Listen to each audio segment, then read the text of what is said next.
Eu vou estar lendo lá em Efésios, no capítulo 5.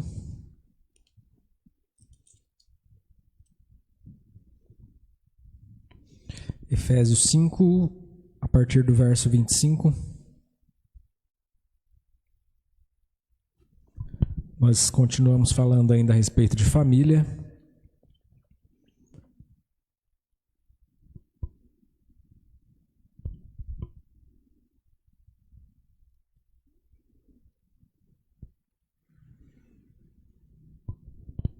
Efésios 5, 25 fala assim: Maridos, amai a vossa mulher, como também Cristo amou a igreja e a si mesmo se entregou por ela, para que a santificasse, tendo-a purificado por meio da lavagem de água pela palavra, para a apresentar a si mesmo igreja gloriosa, sem mácula, nem ruga, nem coisa semelhante, porém santa e sem defeito. Assim também os maridos devem amar a sua mulher como o próprio corpo. Quem ama a esposa, a si mesmo se ama, porque ninguém jamais odiou a própria carne. Antes, a alimenta e dela cuida, como também Cristo o faz com a igreja, porque somos membros do seu corpo. Eis porque deixará o homem a seu pai e a sua mãe, e se unirá à sua mulher, e se tornarão os dois uma só carne. Grande é esse mistério, mas eu me refiro a Cristo e à igreja. Não obstante, vós, cada um de per si, também ame a própria esposa, como a si mesmo, e a esposa respeite ao seu marido. Amém? É interessante, se você trouxe papel e caneta, coloque em ação. Eu vou trazer muita informação e o nosso tempo é curto, então eu vou falar um pouco rápido para que eu consiga falar tudo que eu preciso compreender aqui. Esses dias, a Esther me chamou a atenção através de uma frase dela, e ela foi me abraçar e ela me deu uma barrigada, né? Ela está já nos seus últimos meses de gravidez, e ela falou assim: nossa, a criança nem nasceu e já está tentando entrar no meio do pai e da mãe, né? Aí eu comecei a pensar, eu falei, nossa, realmente, né? Existem fases, né, da qual a criança ela passa no decorrer da sua vida.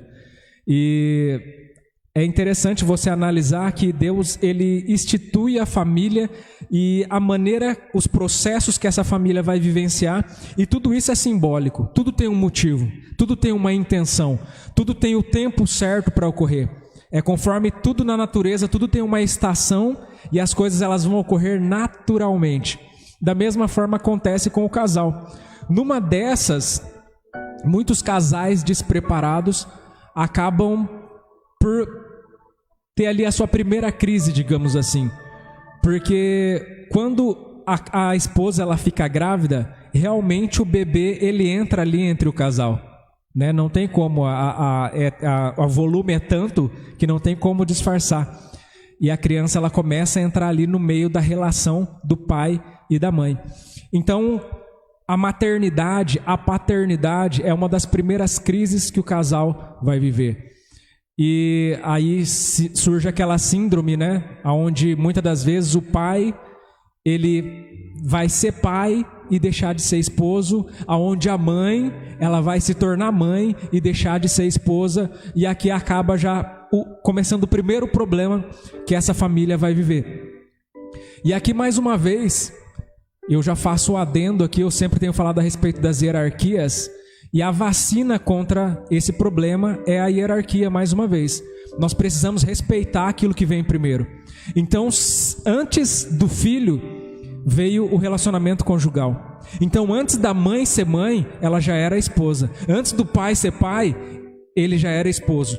Então é necessário que haja um respeito de hierarquia. Não é porque o pai agora se tornou pai que ele vai deixar de ser esposo, e não é porque a mãe ela se tornou mãe que ela vai deixar de ser esposa. É necessário que, antes de mais nada, tenham um relacionamento conjugal entre marido e mulher, e em conseguinte, na fileira de baixo agora aqui, eles também são pai e mãe, mas nem por isso deixam de ser marido e mulher, né? E à medida que essa criança ela vai se desenvolvendo, né? Ela vai sofrer ali a sua primeira disrupção ao sair do ventre materno. E é incrível, né? Quando a gente começa a analisar de uma forma biológica como que as coisas acontecem, ou como que Deus ele é extremamente além da nossa imaginação e da nossa capacidade de entender. Essa criança, ela vai viver daquilo que a mãe vive. A criança, ela vai se alimentar dos nutrientes que a mãe se alimenta. Essa criança, ela vai sentir as emoções que essa mãe sente. Então, tudo aquilo que a mãe está vivendo, a criança está diretamente ligada nela. É como se tivesse uma tomada ligada na energia que está saindo dessa mãe e está passando para essa criança, né? Então é interessante você parar para pensar a respeito disso. Então, quando essa criança ela sai de dentro dessa mãe, é como se ela vivesse agora para um novo mundo. É uma nova estação, né? A partir de agora ela consegue enxergar as pessoas que até então ela só ouvia as vozes. A partir de então, ela começa a funcionar áreas do seu corpo que até então não funcionava, né? Não sei se você já parou para pensar que a criança não respira dentro da barriga da mãe, que ela precisa chorar quando ela sai para fora porque ela precisa movimentar todo o seu sistema respiratório.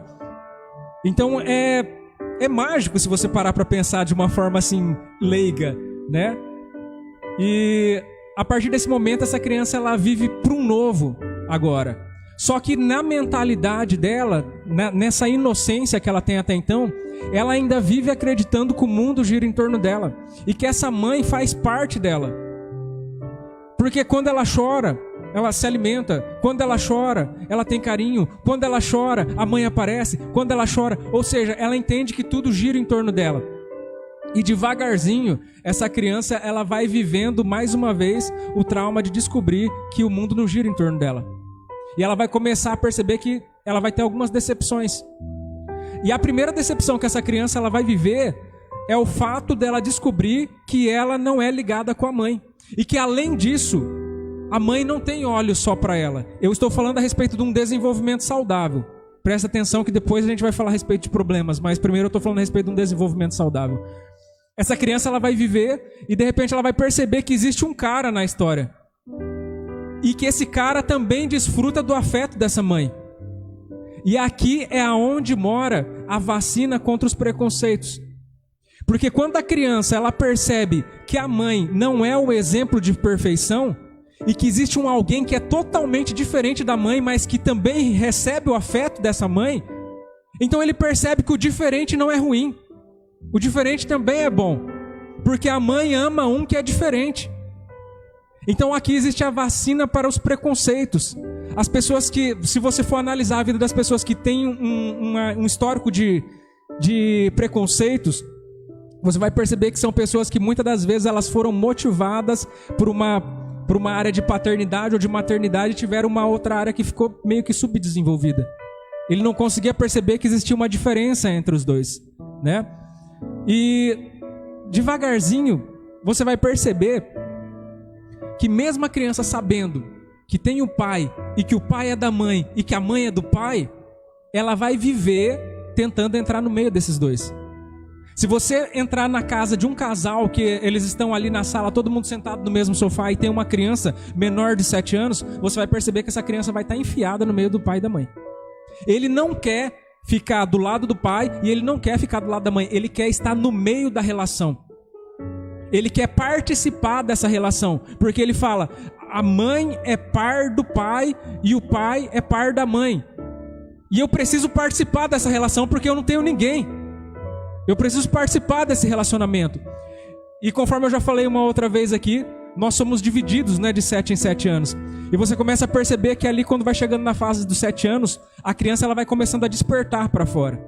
Ela vai começando a se interessar por pessoas de outras famílias, de outra comunidade. Ela vai tendo seus próprios amigos. Ela vai tendo interesse por seus próprios adultos. E ela vai começar a se desapegar dos seus pais. Ela vai perceber que não existe ali a possibilidade dela voltar para aquele lugar de meio. Não é mais possível ela entrar aqui na barriga da mãe e ficar atrapalhando a relação entre o pai e a mãe. Entende? Então devagarzinho a criança ela vai vivendo mais uma disrupção. a disrupção da maturidade, de entender que ela é uma pessoa, um indivíduo próprio e que tem seus próprios amigos, que tem os seus próprios gostos, que não é tudo aquilo que o pai e que a mãe quer, que é do interesse dele também. E ele vai começando a viver agora um pouco mais de maturidade.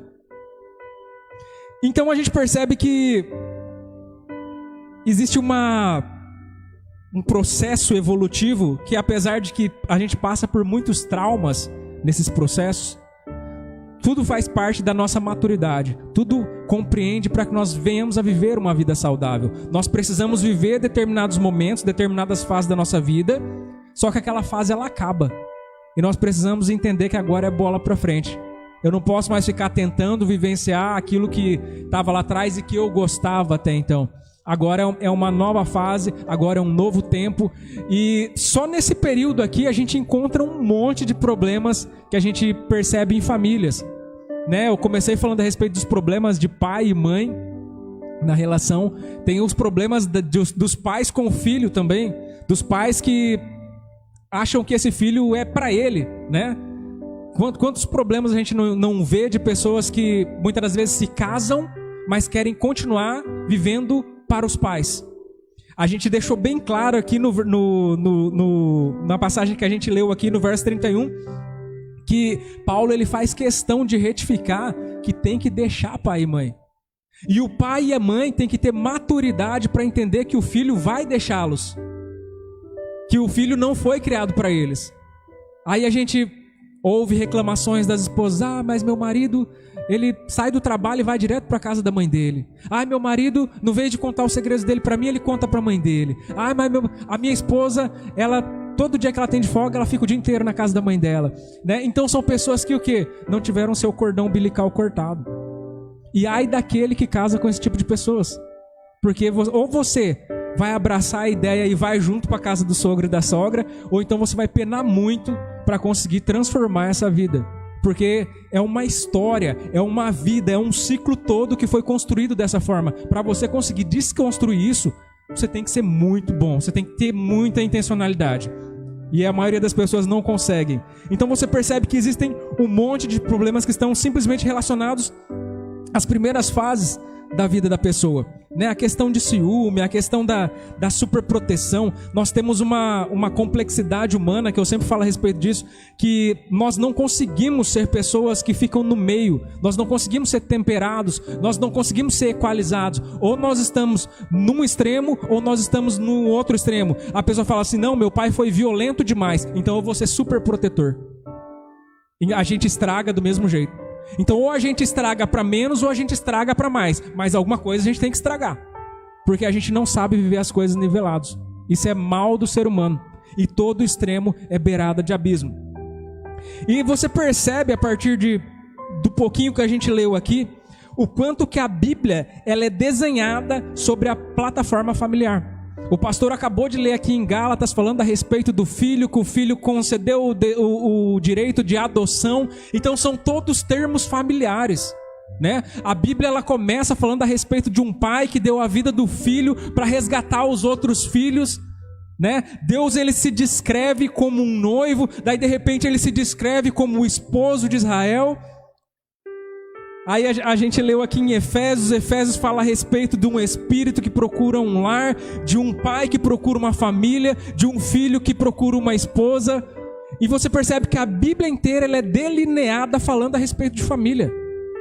Você começa a Bíblia lá em Gênesis 2 falando a respeito de um casamento e você termina em Apocalipse 21 falando a respeito de um casamento. Ou seja, a Bíblia fala demais de família, é nós que falamos de menos. Porque ao tempo que nós vivemos uma instituição familiar, a igreja, principalmente as igrejas grandes, né? Agora eu estou falando a respeito de denominação, não estou falando da igreja de Cristo. A igreja ela tem determinadas áreas, a área dos jovens, a área das crianças, a área dos homens, a área das mulheres, né? Só que, no todo, nós deixamos muito a desejar na questão de família. Porque o que tem de família destruída dentro da igreja não é brincadeira.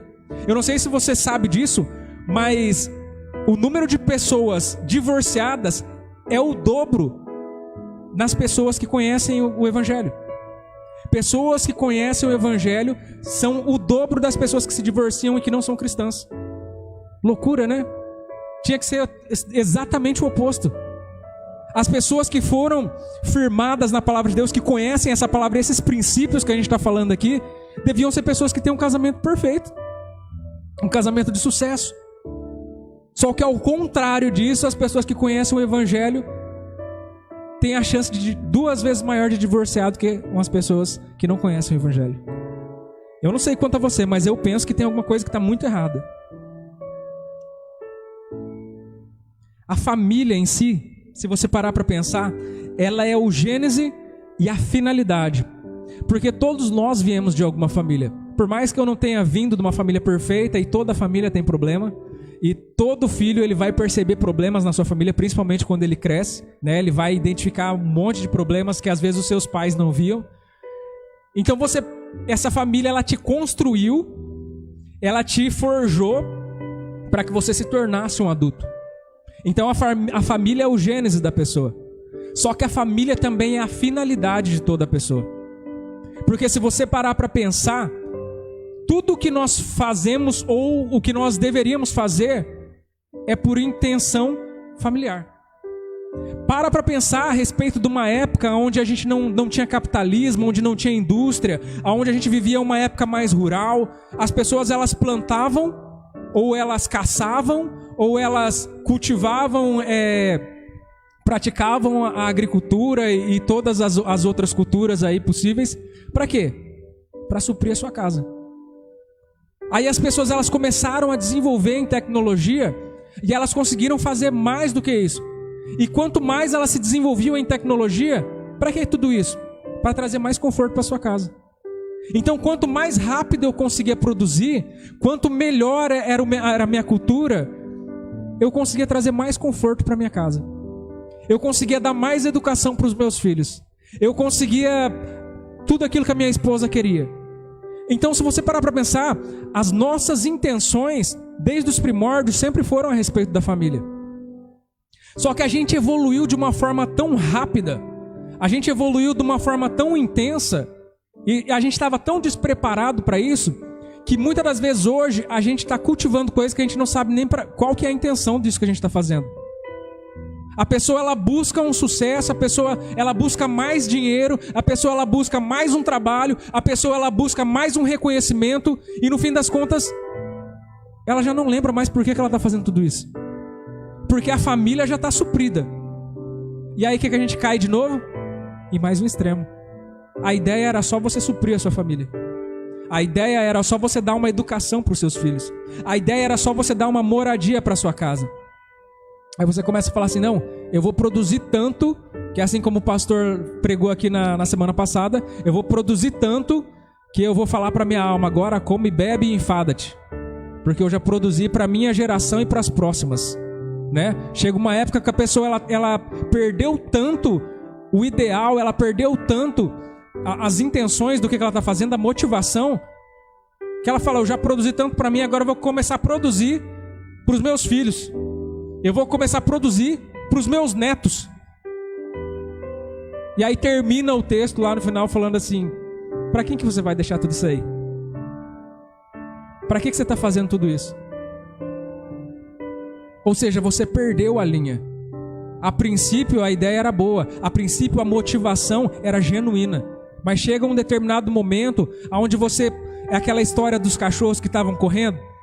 Passou um cachorro correndo na rua, aí o outro foi correndo atrás dele, e o outro começou, e onde eles passavam ia aumentando os cachorros que iam correndo atrás. Aí chegou num determinado momento, o cachorro que estava na frente olhou para trás, viu aquele monte de cachorro e falou assim, vocês estão correndo atrás de quê? Aí um falou assim, eu estava correndo atrás do outro ali, e o outro falou, o outro eu estava correndo atrás desse aqui, e o outro falou, eu estava correndo atrás de você. E no fim ninguém nem sabia a fim do que ele estava correndo, em busca do que ele estava correndo. Mas viram que ele estava correndo e todo mundo resolveu correr atrás. E nós vivemos desse jeito. Nós começamos a correr com uma motivação por trás disso. Mas chega num determinado momento que a gente se perdeu e a gente nem percebeu que a gente se perdeu e a gente continua correndo. E adivinha, quando você corre e não tem um lugar para chegar, você chega bem rápido em lugar nenhum. É assim que a gente funciona. Chega um determinado momento que você olha para trás e você percebe que você mais perdeu do que ganhou. E a Bíblia ela faz questão de estabelecer métricas a respeito disso. Lá em 1 Timóteo, no capítulo 3, verso 4 e 5, fala a respeito do primeiro ministério do obreiro. Fala a respeito da prioridade da família. Ele fala assim: se o obreiro ele não tem a capacidade de administrar a sua casa, como que ele vai administrar a vida das outras pessoas? Se você não está dando conta da sua demanda, como que você quer dar conta da demanda que Deus ele impõe? E nós vivemos, principalmente, eu já vi muito isso. Pessoas que às vezes perderam a família em busca de um ministério. Ou por causa de uma profecia, por causa de um algo que ele achava, por causa de um algo que falaram, ou por causa de uma liderança que impunha. E devido a isso as pessoas elas perderam o principal para viver algo que parecia uma motivação correta. Não, a minha família que não é de Deus, mas eu estou correndo aqui, eles que se virem lá, eu estou fazendo a minha parte. Eu sempre falei isso aqui. A primeira coisa que eu olho quando eu chego numa igreja é se a família do pastor faz parte da igreja. Quando eu chego numa igreja que eu percebo que a mulher do pastor é de outra igreja, os filhos deles não congregam na igreja dele, eu não perco meu tempo. Porque ele já está em desacordo com a palavra. A palavra fala que ele nem devia estar ali. Porque se ele não está dando conta da família dele, então como que ele vai dar conta da família dos outros? É o que eu sempre falo com todo respeito. Quando eu vejo padres ensinando a respeito de casamento, com todo respeito. Que autoridade tem uma pessoa que nunca teve uma mulher para falar o que o cara tem que fazer ou deixar de fazer? Eu falo isso com todo respeito. Como que uma pessoa é incumbida de cuidar de família se ele não tem uma família para cuidar? É a mesma coisa de você estar com crise no seu casamento e ir procurar um psicólogo que está no terceiro casamento. Que autoridade esse cara tem para falar de casamento? Martinho Lutero ele fala assim: 1 ano de casamento para mim me deu muito mais santidade do que 10 anos de celibato. Quer ser santificado? Então você tem que entrar na ferramenta que Deus ele nos concede para que haja santificação. Lá em 1 Timóteo, no capítulo 5, no verso 8, ele continua retificando esse mesmo princípio. E ele fala que aqueles que não têm cuidado dos seus, aquele que não tem tomado conta daqueles que são os seus íntimos, eles estão negando a sua fé. Não está falando a respeito de você pecar, não está falando a respeito de fornicação, não está falando a respeito de você roubar, está falando do simples fato de você não cuidar daqueles que são seus. Já é o bastante para você estar negando a sua fé. Porque o principal para Deus é que você faça o básico. E nós pulamos o básico e queremos o extraordinário. Nós vivemos numa época, onde o exagero é muito, aplaudido. Aí todo mundo fala: não, eu quero conquistar o mundo, eu quero ser o maior de todos, eu quero ser o incrível. Mas você não arruma a sua cama. Você está entendendo? Que Deus ele pede simplesmente o básico para a gente e isso a gente não faz. Eu quero cuidar da família de todo mundo. Eu quero ser o pastorzão, todo mundo, é o pastor das famílias, todo mundo gosta. Mas a família do cara como é que tá? Que testemunho que a esposa dá sobre ele? Que testemunho que os filhos dão sobre ele? A falta de cuidado é o mesmo que negar a fé. Nós percebemos que muitas das vezes as pessoas elas têm tentado se esconder muitas das vezes na religião, no ministério. E é interessante que algum tempo atrás uma moça ela falava assim que ela e o esposo dela congregavam numa igreja e o esposo dela saiu dessa igreja. Ele teve alguma desavença e saiu da igreja e ela continuou na igreja. E ele continuou, levava ela na igreja, buscava ela na igreja, só que ele começou a ter uma vida mundana. Ele levava ela na igreja e da igreja ele ia fazer sabe lá o quê. E aí ele começou a beber.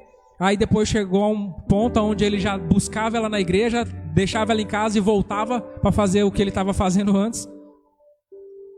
E essa mulher estava ali desesperada porque ela falava que ela estava buscando em Deus, que ela estava indo para a igreja, o marido dela não queria saber de Deus, e o casamento dela estava por um fio, porque por mais que ele fosse um bom marido e arcasse com todas as obrigações maritais ali dentro de casa, eles estavam vivendo um jugo desigual. E é interessante que, analisando a fala daquela mulher, eu comecei a compreender algo que é muito comum nos nossos dias. Não só nos nossos dias, mas hoje a gente tem uma consciência mais ampla para que a gente consiga ver essas coisas, que até então a gente às vezes até aplaudia. De pessoas que elas estão correndo dos seus problemas, elas estão evitando o confronto necessário, mas ela faz uma coisa que é louvável. Então você fala assim: nossa, parabéns para a irmã, tá indo para a igreja, hein? Mesmo o seu marido não indo para a igreja, tá indo, parabéns para você, né? E eu falei para ela assim: no mínimo, você precisaria procurar algum dos líderes da sua igreja, e de preferência alguém que fosse muito bem preparado, porque o seu marido, antes de mais nada, ele fazia parte da sua igreja também. E você já provou que você não está dando conta do recado. Porque você fala que você vai para a igreja e o seu marido não vai, como se você fosse a certa e ele fosse o errado. Sendo que vocês dois estão errados. E você está indo para a igreja como se você tivesse uma desculpa para não resolver o seu problema. Uma das coisas que a gente não leva em consideração a respeito do que a gente começou lendo aqui é que lá em Gênesis 2, assim como está escrito aqui em Efésios 5:31, Deus ele estabelece a unidade do homem com a sua esposa. Nós celebramos num cartório a união estável do marido com sua esposa. Deus ele celebra a unidade do marido com sua esposa. O que Deus ele faz ali no Éden é um agrupamento de espírito, alma e corpo. O que nós estabelecemos é um contrato civil. E muitas das vezes nós deixamos a desejar porque nós enxergamos simplesmente uma dessas áreas. O esposo ele fala assim: eu não sei o que essa mulher quer, porque eu não deixo faltar nada, eu compro tudo que ela me pede, eu sempre estou em casa, eu nunca dou problema, e eu não sei mais o que essa mulher quer. Nós nos esquecemos que nós somos espírito, alma e corpo. Então essa mulher, ela precisa das coisas que ela está pedindo fisicamente? Precisa. Porque nós precisamos daquilo para nossa subsistência. Mas aquela mulher, ela também tem uma alma. Ela precisa de uma preparação emocional. Aquela mulher, ela tem um espírito. Então ela precisa estar voltada para Deus. Ela precisa ter a sua espiritualidade trabalhada, alimentada. E uma das coisas que mais a gente vê no relacionamento a dois é que as pessoas elas falam assim: eu não sei mais o que essa pessoa quer de mim, eu já dou tudo. E nunca dá tudo. Nós nunca damos tudo, porque nós simplesmente enxergamos aquilo que os nossos olhos estão enxergando, sendo que nós precisamos trabalhar no emocional, nós precisamos trabalhar no espiritual. Existe a hora que eu preciso ir para a igreja e eu preciso orar pela minha casa, que eu preciso orar pelo meu casamento, que eu preciso orar pelos meus filhos. Mas existe a hora que eu preciso pegar minha esposa e sentar com ela e falar: vamos resolver essa questão. Existe uma hora em que eu preciso pegar meu filho, fechar a porta do quarto e falar assim: conta para mim o que está acontecendo. Existe a hora em que eu preciso de um aconchego emocional, e isso Deus não vai fazer para mim. Existe a hora que eu preciso ser pai, e isso Deus não vai fazer para mim. Existe a hora que eu preciso ser marido, existe a hora que eu preciso ser mãe. E tudo isso é incumbência do ser humano. Existe a hora que eu, como pai, eu preciso conduzir a minha família para Deus, porque esse é o meu sacerdócio. Se a minha família, ela não enxerga Deus, se a minha família, ela não vê a igreja como um ambiente que agrada a Deus, estimulante, então eu estou em erro. A falta é minha. Por que eu pego tanto no pé dos homens? Porque Deus estipula o homem como a autoridade da casa. E tudo aquilo que está acontecendo na sua casa é responsabilidade sua. Por mais que você fale, mas é minha esposa. Exatamente, ela é sua esposa. Quando ela comeu o fruto proibido, Deus vai chegar cobrando de você.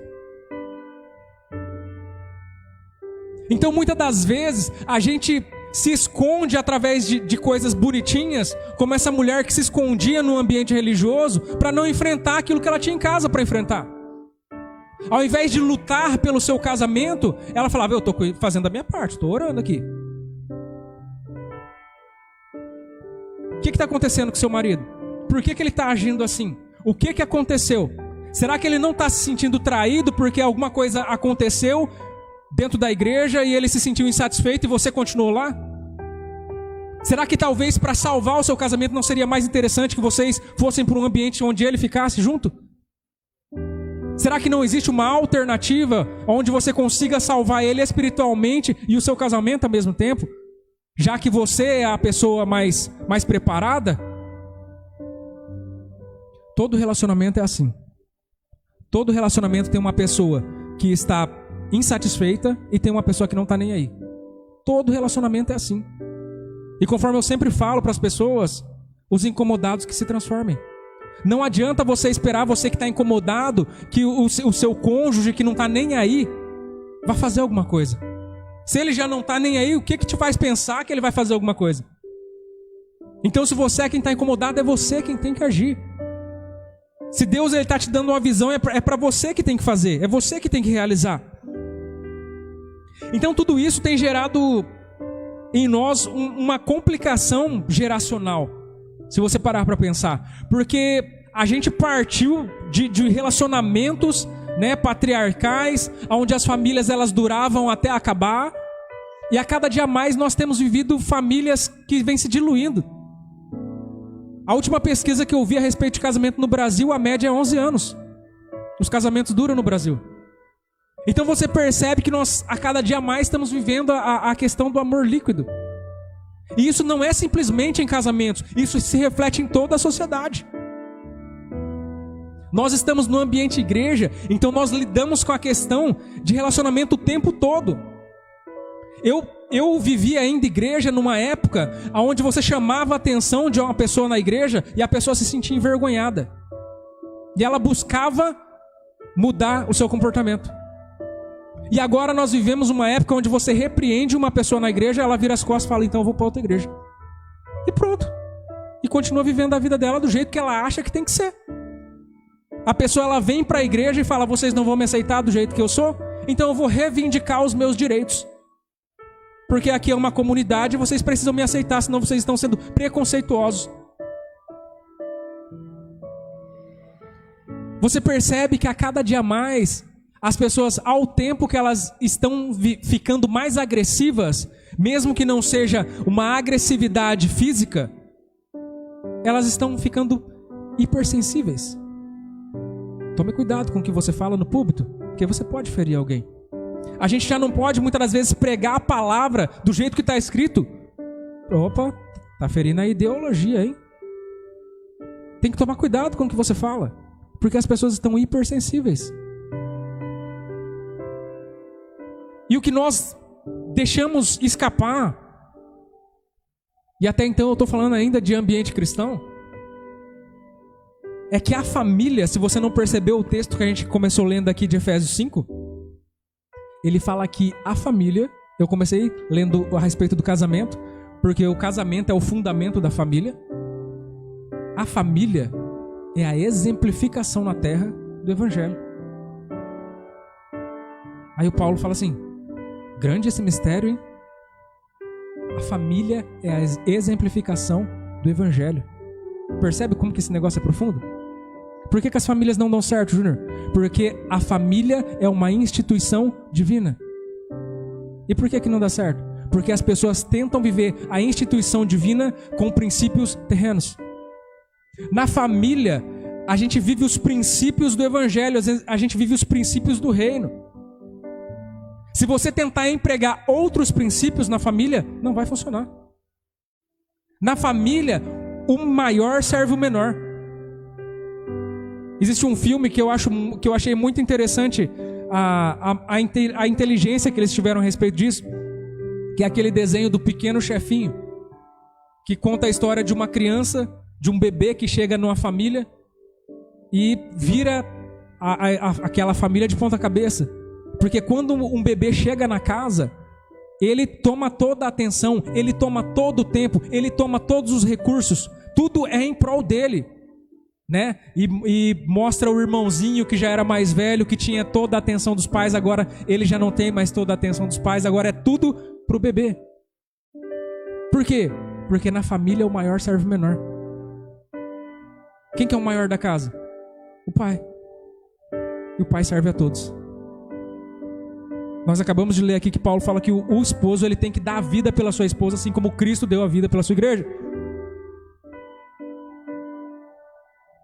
Então você percebe que os princípios do reino, eles estabelecem o casamento, eles edificam o casamento.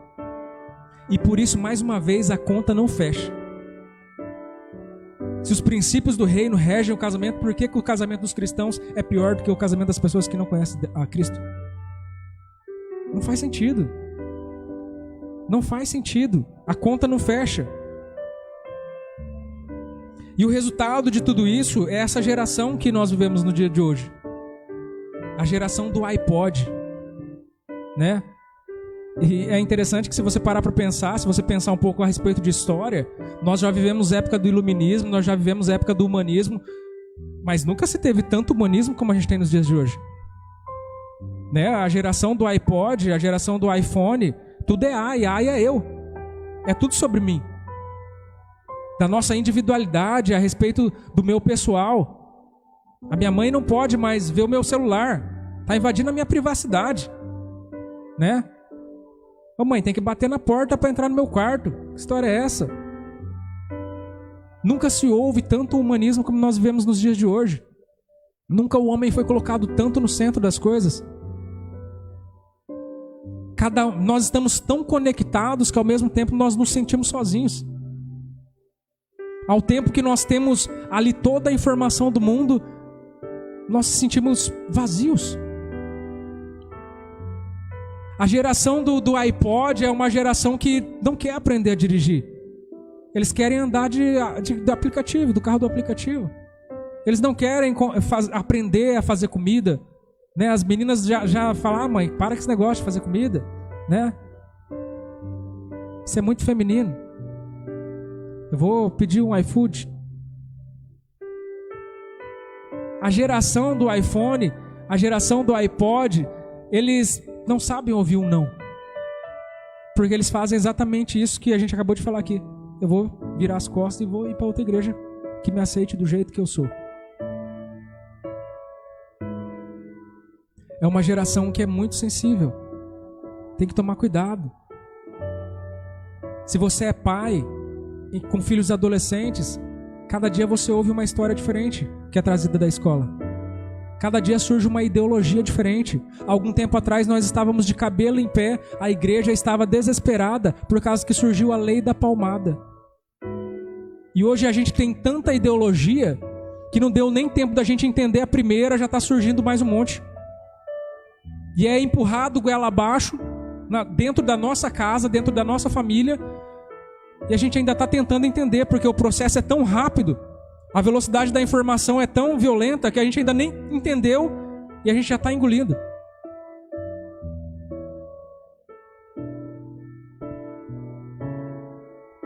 Sabe o que prova tudo isso que eu estou falando aqui? Essa semana eu ouvi um noticiário que me chocou. Eu nem imaginava que eu ia pregar a respeito disso. E depois eu fui procurar na internet e eu percebi que esse noticiário ele estava em vários canais de informação. Eu achei no R7, eu achei na revista Abril e eu achei em outra revista, só que eu esqueci o nome. Fala assim, ó. A manchete que eu peguei lá do R7. Número de crianças sem o nome do pai na certidão de nascimento bate o recorde em 2022. Sabe o que significa? Mais uma vez, para mim pegar na orelha dos homens, que quanto mais o tempo passa, mais a geração do iPod tem se esvaziado do seu sentido de patriarcado. Porque ser homem tem responsabilidades sobre uma família, sobre uma casa. E eu não sei se você entendeu, a notícia fala que nos primeiros 3 meses de 2022, que nós vivenciamos até agora, já bateu o recorde. Antes a culpa era da pandemia, né? Dos problemas, da questão do casamento, dos divórcios, era a pandemia que estava acontecendo. Mas agora a gente não está em pandemia. E nós já estamos batendo o recorde do número de certidões de nascimento que têm sido tiradas sem o nome dos pais. Sem o nome do pai. O pai é o senhor não da casa. O pai é a medida de lei dentro da casa. A masculinidade, ela traz isso para dentro da casa. É o pai quem faz o corte da criança e da mãe. É o pai que arremessa a criança para o mundo. É o pai quem tira a insegurança da criança e mostra para ela que ela foi criada para a vida. O salmista, ele fala que os filhos, eles são a flecha nas mãos do arqueiro. E quem que é o arqueiro? É o pai. Se nós estamos aqui hoje é porque nós subimos nos ombros de pessoas que foram maiores do que a gente. É por isso que nós estamos na situação que nós estamos hoje. E é isso que quer dizer quando fala que os filhos são a flecha na mão do arqueiro. Porque a flecha, ela vai muito além de onde você está. E nós, como pais, o nosso dever é fazer com que os nossos filhos eles voem mais longe do que a gente foi. Agora me conta um segredo. E esse tanto de filho sem pai? E esse tanto de mulher sem marido? E esse tanto de homem que não quer se transformar em homem? Esse tanto de homem que não aceita a responsabilidade que lhe foi incumbida?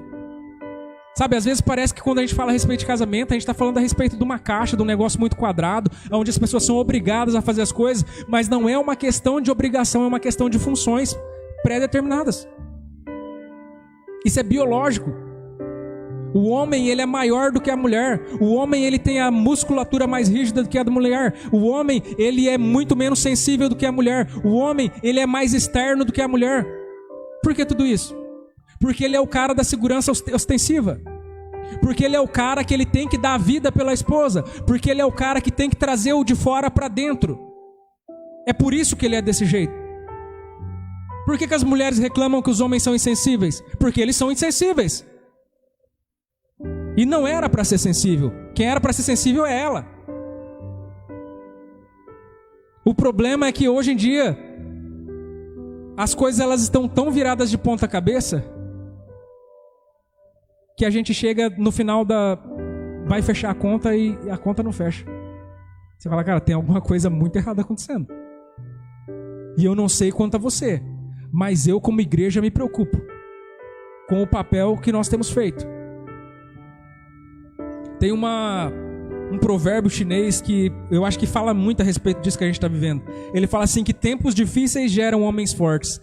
Homens fortes geram tempos fáceis. E tempos fáceis geram homens fracos. E nunca houve um tempo de tantas facilidades que nem o tempo que a gente está vivendo hoje. As pessoas hoje elas não precisam mais se relacionar. Antigamente a gente dava dinheiro para as crianças para que elas aprendessem a ir comprar pão, para que elas aprendessem a conversar com o farmacêutico, para que elas se relacionassem com o adulto. Hoje em dia não tem mais relação. A pessoa aperta lá no aplicativo, nem sabe quem mandou, nem sabe quem fez, não tem relacionamento. Né? Hoje em dia os idiotas ganharam voz, porque você não precisa mais mostrar a sua cara. Você pode falar mal de quem você quiser, que ninguém vai saber quem é você. É os haters. Então nós vivemos esse tempo de facilidades, de hiperfacilidades. Conforme eu falei, de 20 anos para cá, a tecnologia ela evoluiu de uma forma tão rápida que nós não conseguimos segurar. que nós não conseguimos mais alcançá-la, na verdade. Nós não damos mais conta de alcançar a tecnologia que nós mesmos criamos. Se você parar para pensar a respeito de pessoas que vieram antes de nós vamos ver gerações que guerrearam. Nós vamos ver homens que tiveram que deixar suas esposas, homens que tiveram que deixar seus filhos, homens que tiveram que continuar o seu relacionamento por cartas, que voltaram e viveram aquela geração onde a primeira coisa que as pessoas queriam fazer era estabelecer uma casa. Não, eu preciso comprar uma casa, né? Até hoje ainda você percebe um pouco desse conceito ainda. Não, eu preciso de uma casa, né? A primeira coisa que a pessoa fazia quando ela começava a trabalhar era financiar uma casa. Por quê? Porque as pessoas elas sofreram tanto com os períodos de guerra, onde as pessoas perderam tudo o que tinham, que a primeira coisa que elas aprenderam da vida é: eu preciso ter solidez. Eu preciso ter um ambiente fixo. E o tempo foi passando e essa geração foi mudando. As coisas foram facilitando. Aí a gente vive numa época hoje onde as pessoas falam assim: eu não quero uma casa, eu quero morar onde eu quiser. Eu quero liberdade. Eu não quero um emprego fixo. Eu quero trabalhar pela internet, que eu posso trabalhar na praia. Deixa eu te contar um segredo. Eu nunca vi ninguém trabalhando na praia, a não ser os pescadores e o pessoal que trabalha na marinha. Mas essa história de ficar com o computador na praia não existe. Ninguém vai pra praia para trabalhar. A geração das facilidades tem nos estragado. Tem estragado a nós e os que estão vindo depois de nós. O que nós precisamos compreender é que aquilo que nós fazemos hoje determina o que vai ser do futuro da nossa geração. Porque ao mesmo tempo que nós temos essa consciência dessa época do humanismo dentro de nós, onde nós se importamos simplesmente com a nossa subsistência e conseguir viver simplesmente a nossa vida já está bom demais, todas as decisões que eu tomo hoje, elas vogam para a vida dos meus descendentes. Aquilo que é bom ou aquilo que é ruim que eu vou viver hoje vai passar para os meus filhos, vai passar para os meus netos. Nós temos hoje a possibilidade não de mudar uma estrutura, sabe? A ideia em si que eu trago aqui não é a intenção de vamos levantar e fazer uma revolução para transformar o Brasil, para mudar as famílias do Brasil, não. Eu acho que está muito longe disso. Eu acho que é mais uma questão muito mais particular do que eu tenho feito para mudar dentro da minha casa, do que eu tenho realizado para conseguir viver o evangelho dentro da minha casa. E quando a gente fala a respeito de viver evangelho, gente, eu não estou falando de fazer oração em família. Eu estou falando a respeito de viver o evangelho através de ser família. A respeito de você ter tempo. Uma coisa que eu fiquei abismado quando a gente morou aqui da primeira vez, a gente fazia parte de uma igreja onde a gente ia para a igreja 24 horas por dia, 7 dias por semana. No culto, no dia de domingo, eu ia para a igreja na consagração, ficava para o culto do louvor, depois tinha a escola dominical, depois tinha ensaio da orquestra, ia para casa almoçar, depois voltava 2 horas para o ensaio dos jovens, depois tinha ensaio do grupo de louvor, depois tinha ensaio da minha banda, ia para casa tomar banho e voltava para o culto. Aí tinha um feriado, você fala, glória a Deus, eu vou dormir. Não, tinha consagração de novo. Não tinha tempo. Sabe, tipo assim, eu penso que pelo fato de nós sermos jovens naquela época foi bom, porque nos impediu de viver coisas que possivelmente nós poderíamos viver. Só que isso não é bíblico. Isso não é certo. Quantas das vezes a gente não via o pastor brigando com as pessoas porque as irmãs não vinham para a igreja porque os filhos delas tinham ido na casa delas visitar. Deixa as visitas em casa e vem para a igreja. Aí eu cheguei em Franca, na mesma denominação que eu frequentava aqui, e beleza, aí chegou num determinado dia o pastor falou assim, sábado não vai ter culto. Eu falei, o quê? Que história é essa de não ter culto em pleno sábado? Aí ele falou assim, eu quero que vocês peguem a sua família e vão para o shopping. Eu quero que você pegue a sua família e vai passear na praça se você não tem dinheiro, mas faça alguma coisa com a sua família. Eu falei, cara, o que é isso? Tipo, ir para a igreja não é ficar com a família? Né? Eu ficava pensando. E eu comecei a entender que muitas das vezes a motivação é boa, mas a maneira como a gente faz é muito errada. Quantas igrejas não privam as pessoas de viverem em família? Ao invés de estimular as pessoas a viverem em família, é Dia das Mães. É claro que os filhos vão viajar de longe para ver a mãe. Aí o pastor fala assim, vem para a igreja primeiro, depois vai ficar com os filhos. Gente, pelo amor de Deus. A gente tinha que incentivar as famílias a ficarem juntas, não a vir para a igreja. A gente tem que estabelecer prioridade na família. A prioridade não é da família cristã, a prioridade é da família que você tem. Sejam eles crentes ou não. Em primeiro lugar vem Deus, em segundo lugar é a família. A instituição religiosa que você frequenta vem em terceiro lugar. O que nós precisamos pesar é se nós temos dado a prioridade que é devida. E a gente percebe através de toda essa história que eu contei para vocês, de toda essa linha do tempo, o como que o inimigo ele é astuto. Porque ele trabalha a longo prazo. Sabe, tudo isso que a gente tem vivido nos dias de hoje, toda essa ideologia, toda essa maneira de pensar, todo esse processo evolutivo que a gente tem hoje, é um negócio que está sendo arquitetado faz muito tempo. Sabe, não foi uma bomba que foi soltada e acabou acontecendo tudo isso. Isso já vem sendo arquitetado faz tempo. Sabe, as coisas, elas afetam negativamente a pessoa e aquela pessoa ela vai passar para o seu próximo e aquele próximo vai passar para o próximo e assim vai vindo de geração em geração. Só que a partir do momento em que nós temos o conhecimento da verdade, essa verdade ela tem que nos libertar. E mais do que isso, ela nos faz libertadores. Em todo o tempo aonde você percebe que existe um levante contra uma geração, Deus ele levanta libertadores. O farol fala assim, a partir de hoje vamos matar todas as crianças do sexo masculino. Deus levanta libertador. Lá quando na época de Jesus, vamos matar todas as crianças também. Aparece Jesus na história.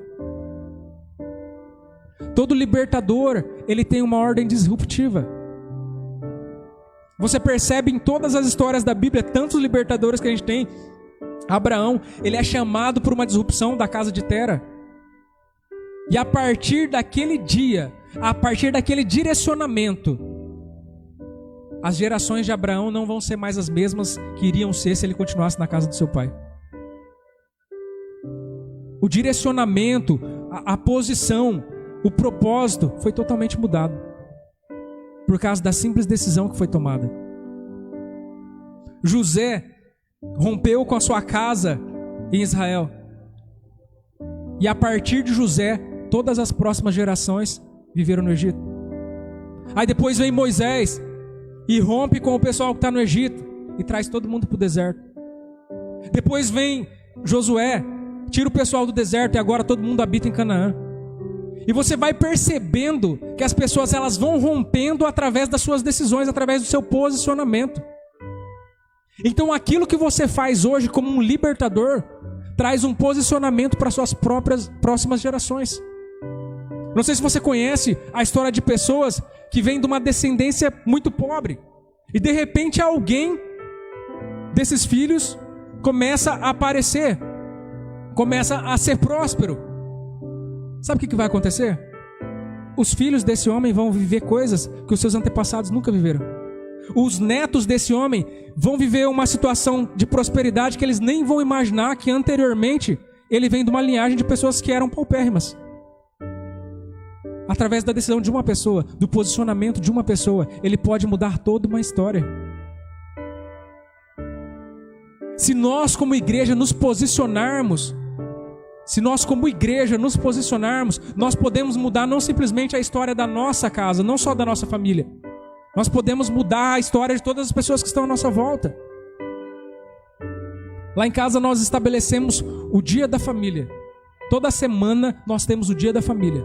E no dia da família é obrigatório que nós estejamos juntos fazendo alguma coisa onde todos participem. É proibido no dia da família você trabalhar, ou você usar as redes sociais, ou você estudar, ou fazer qualquer coisa que seja individual, que as outras pessoas não vão participar. E alguns dias atrás a Laura chegou na Esther e falou assim: mãe, eu perguntei pro meu amigo e ele falou que na casa dele não tem dia da família. Porque na cabeça dela, na inocência dela, aquilo é algo tão normal que a gente já cultiva há tanto tempo que ela acha que é algo que toda família faz. E deixa eu te contar um segredo: toda família devia fazer. Mas até aquilo que é comum se tornou estranho. Olha que situação que a gente vive hoje. Até eu estava pensando a respeito disso. Para você pensar a respeito da comunhão. O que é a comunhão dentro da casa? A mesa, né? A mesa é o lugar da comunhão dentro da casa. Há um tempo atrás a gente guerreava com a televisão, porque a televisão se tornou o lugar que tira a comunhão. E eu não sei se você sabia disso, mas o lugar de se alimentar dentro da casa, o lugar onde se fazia as refeições, era na copa. Só que as casas não têm mais copa. Aí as pessoas começaram a fazer as refeições na cozinha. Aí as coisas evoluíram mais um pouco e agora as cozinhas e a sala são juntas. E cada dia mais você vai percebendo que as pessoas nem mesa mais não tem dentro de casa. Porque as pessoas já comem na frente da televisão. Porque as pessoas não sabem o que elas estão deixando de viver. Não sabem o quanto elas estão impedindo de viver em intimidade com sua família, com seus filhos. Princípios básicos, mas que são estabelecidos através de Deus. A questão não é comida. Vou te contar um segredo, a questão não é sobre comida. Quando você vai numa festa, a questão não é a comida da festa. A questão é a comunhão, é a confraternização das pessoas. Então quando você ensina a sua família a comer na mesa, você não está falando para elas assim: não pode comer na sala. Não pode comer na sala, senão você vai derrubar a comida lá. Você está ensinando para eles que aquele momento de prazer, que é a questão de você se alimentar, que é a questão de você comer, que é um prazer natural que a gente tem, a gente acaba atribuindo esse momento de prazer às pessoas que estão à nossa volta. Então toda vez que a gente senta junto, a gente automaticamente começa a vivenciar um momento de prazer. E quando você vai comer num lugar onde você está sozinho, você fala: nossa, que saudade da minha esposa, saudade dos meus filhos. Porque você associa as coisas. A hora de comer é a hora de ficar junto. A hora de ficar junto é a hora de todo mundo estar feliz. Porque quando nós estamos comendo, nós estamos felizes. Então você começa a viver uma cadeia de associações. É científico. Não é uma coisa mágica. É científico. A gente vive por associações. E nós acabamos não vivendo isso pelo fato de que nós acompanhamos a velocidade que o mundo tem nos imposto. Então eu já vou comer, vendo aqui o que eu quero ver, para mim não gastar tempo. Porque nós vivemos num tempo da corrida. Num tempo onde ninguém tem tempo. Aí para fechar, lá em Josué, no capítulo 29, no verso 15, ele fala assim: porém, eu e a minha casa serviremos ao Senhor. Então, independente de onde você viva, independente da sociedade a qual você pertença, independente do tipo de família que você teve, não importa o tipo de pai que você teve, não importa o tipo de mãe que você teve, importa o tipo de pai que você vai ser. Importa a maneira como você tem conduzido a sua família para viver aquilo que você não viveu. Amém? Eu gostaria que você ficasse de pé.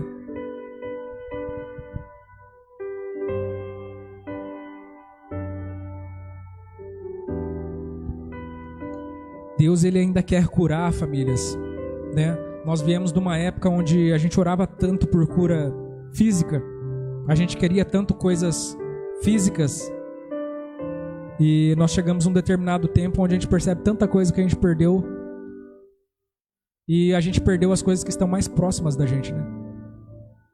Aquilo que mais nos faz falta é aquilo que está perto da gente. Espírito Santo de Deus, nós clamamos a Ti, Pai, porque a Sua palavra ela tem sido declarada, e nós percebemos, ó Pai amado, o quanto nós muitas das vezes acabamos se perdendo diante da geração que nós somos colocados. Nós percebemos o quanto muitas das vezes nós temos sido movidos, ó Pai amado, pela massa. O quanto muitas das vezes, ó Pai, nós temos negligenciado aquilo que a Sua palavra diz por viver aquilo que é um costume. Eu te peço, Pai, que a partir de hoje nós venhamos a viver em novidade de vida. Que as nossas relações elas sejam estreitadas.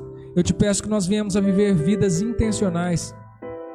Que nós possamos, ó Pai amado, chegar nos nossos tempos mais elevados e a gente não ter do que se arrepender.